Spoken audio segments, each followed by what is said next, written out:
What is the Keystone XL pipeline, and why is it so controversial?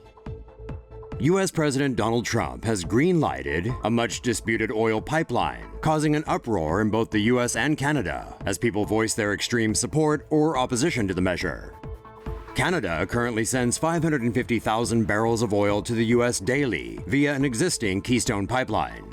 The planned Keystone XL line is set to connect Alberta to Nebraska, a more direct route that will boost the supply of oil. The Obama administration blocked the Keystone XL in 2015, citing environmental concerns and a lack of evidence that the project would lower fuel prices and create long-term jobs. There are also fears of the pipeline contaminating local water reserves, as it would run over the Ogallala Aquifer, which supplies drinking water to over 2 million people. Furthermore, Canadian tar sands oil is notoriously greenhouse gas intensive, emitting 18% more of the toxic gases when processed into gasoline. Trump has said approval of the project will create thousands of jobs. However, some reports claim that most of these jobs would be short-term and that the pipeline will only generate 35 permanent positions. The president had also previously promised that American steel would be used to construct the pipeline, but has since gone back on that pledge. Even with presidential approval, energy company TransCanada still faces a number of hurdles.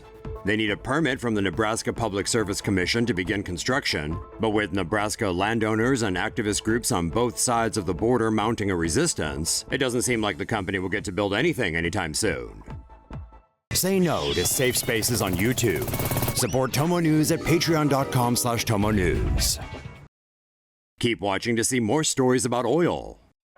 The disputed Dakota Access Pipeline is back on the agenda. U.S. President Donald Trump signed an executive action on Tuesday to advance the construction of the Dakota Access Pipeline, which was delayed through legal disputes and months of protests. The proposed Dakota Access Pipeline would stretch 1,172 miles through North Dakota, South Dakota, Iowa, and Illinois. The pipeline would be able to transport up to 470,000 barrels of crude oil a day from a vast oil reserve detected in the U.S. portion of the Bakken Shale oil fields. The pipeline is complete except for the portion near the Standing Rock Sioux Tribe's reservation in North Dakota. The tribe has been protesting the construction of the pipeline, claiming it would put the reservation's water supply at risk of oil spills and harm sacred sites. Many oil and natural gas pipelines already exist in North Dakota, with many passing through the Missouri River.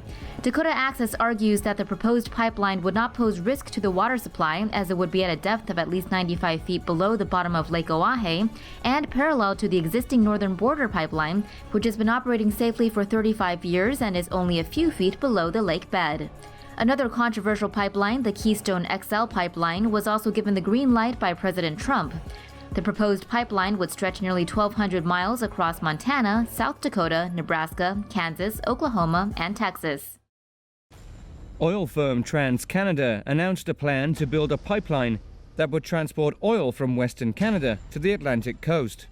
Once running, the Energy East pipeline will carry up to 1.1 million barrels of oil a day from Hardisty, Alberta, to a deep-water marine terminal in St. John, New Brunswick.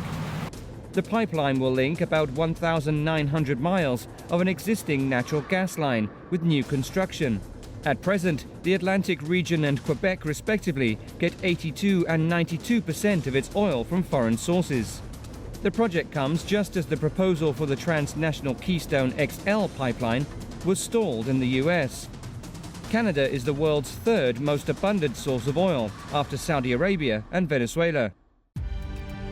21,000 gallons of oil sully Southern Californian coast. An emergency cleanup is underway along the Southern California coastline after thousands of gallons of leaking oil created a massive slick. About 21,000 gallons of oil, enough to fill 500 barrels, spilled into the ocean from a broken oil pipeline off the coast near Santa Barbara, California on Tuesday afternoon. The oil created a 4-mile wide slick, which by 3:30 p.m. had extended about 50 yards into the ocean. Some of the oil was contained with booms and collected using skimmer equipment. Only about 20 barrels of oil have been contained. The cause of the spill was not immediately known. The offshore cleanup was suspended for the night and will resume Wednesday morning. Say no to safe spaces on YouTube. Support TomoNews at patreon.com/TomoNews. At least 7 people were injured in an oil pipeline explosion in central Mexico on July 21st. The pipeline is located in TomoNews, about 40 kilometers from Mexico City. It is believed the explosion was caused by an attempted theft of crude oil. It was reported that rescue workers came too close to the blaze and were hurt in a secondary explosion. 5 police officers and 2 firefighters were injured.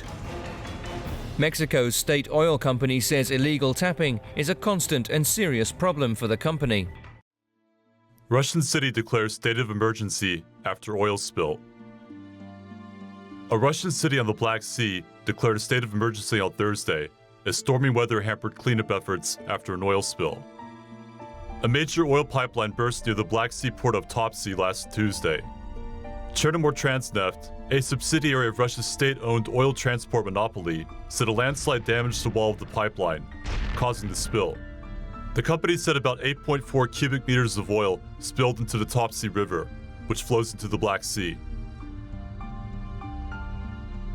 However, the World Wildlife Fund said the spill was much larger and polluted 15 kilometers of seashore. It said the volume of the spill could be up to 800 cubic meters.